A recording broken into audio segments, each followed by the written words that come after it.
ಕೋಲಾರ ಜಿಲ್ಲೆ ಶ್ರೀನಿವಾಸಪುರ ತಾಲೂಕಿನ ಗಂಗನ್ನಗಾರಿಪಲ್ಲಿಯಲ್ಲಿರುವ ಏಕಲವ್ಯ ಮಾದರಿ ವಸತಿ ಶಾಲೆಯಲ್ಲಿ ವಿದ್ಯಾರ್ಥಿಗಳಿಗೆ ಉಚಿತ ಶಿಕ್ಷಣ ನೀಡಲಾಗುತ್ತಿದೆ. ಪರಿಶಿಷ್ಟ ಪಂಗಡ ಸಮುದಾಯಕ್ಕೆ ಸೇರಿದ 6 ರಿಂದ 12ನೇ ತರಗತಿಯವರೆಗಿನ ವಿದ್ಯಾರ್ಥಿಗಳು ಇಲ್ಲಿ ವ್ಯಾಸಂಗ ಮಾಡುತ್ತಿದ್ದಾರೆ. ಸುಸಜ್ಜಿತ ಶಾಲಾ ಸಂಕೀರ್ಣ, ತರಗತಿ ಕೊಠಡಿಗಳು, ಪ್ರಯೋಗಾಲಯ ಸೇರಿದಂತೆ ಅತ್ಯಾಧುನಿಕ ರೀತಿಯ ಸೌಲಭ್ಯಗಳನ್ನು ಕಲ್ಪಿಸಲಾಗಿದ್ದು, ಮಕ್ಕಳಿಗೆ ತಗುಲುವ ಎಲ್ಲಾ ವೆಚ್ಚವನ್ನು ಕೇಂದ್ರ ಸರ್ಕಾರವೇ ಭರಿಸುತ್ತಿದೆ. ಇಲ್ಲಿನ ವಿದ್ಯಾರ್ಥಿಗಳು ರಾಜ್ಯ ಹಾಗೂ ರಾಷ್ಟ್ರಮಟ್ಟದ ಕ್ರೀಡಾಕೂಟಗಳಲ್ಲಿ ಪ್ರತಿನಿಧಿಸಿದ್ದಾರೆ.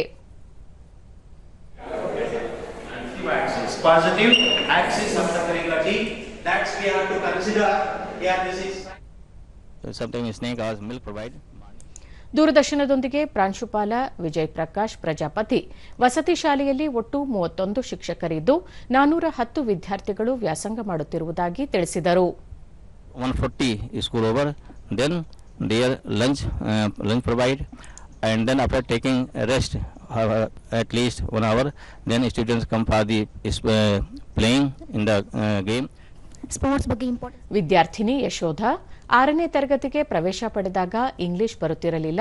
ನಂತರದ ದಿನಗಳಲ್ಲಿ ಹಂತ ಹಂತವಾಗಿ ಇಂಗ್ಲಿಷ್ ಕಲಿಯುವಲ್ಲಿ ವಸತಿ ಶಾಲೆಯಿಂದ ಸಾಧ್ಯವಾಗಿದೆ ಎಂದು ತಿಳಿಸಿದರು. ಕಾಂಪಿಟೇಟಿವ್ ಎಕ್ಸಾಮ್ಸ್ ಅನ್ನು ಹೆಂಗ್ ಫೇಸ್ ಮಾಡಬೇಕು ಅಂತ ಹೇಳ್ಕೊಡ್ತಾರೆ. ಇಲ್ಲಿ ಬಂದು ಇಲ್ಲಿಂದ ಹೋದ್ಮೇಲೆ ಕೂಡ ಈ ಸ್ಕೂಲಲ್ಲಿ ಮರೆಯೋಕ್ಕಾಗಲ್ಲ, ಹಂಗೆ ಹೇಳ್ಕೊಡ್ತಾರೆ.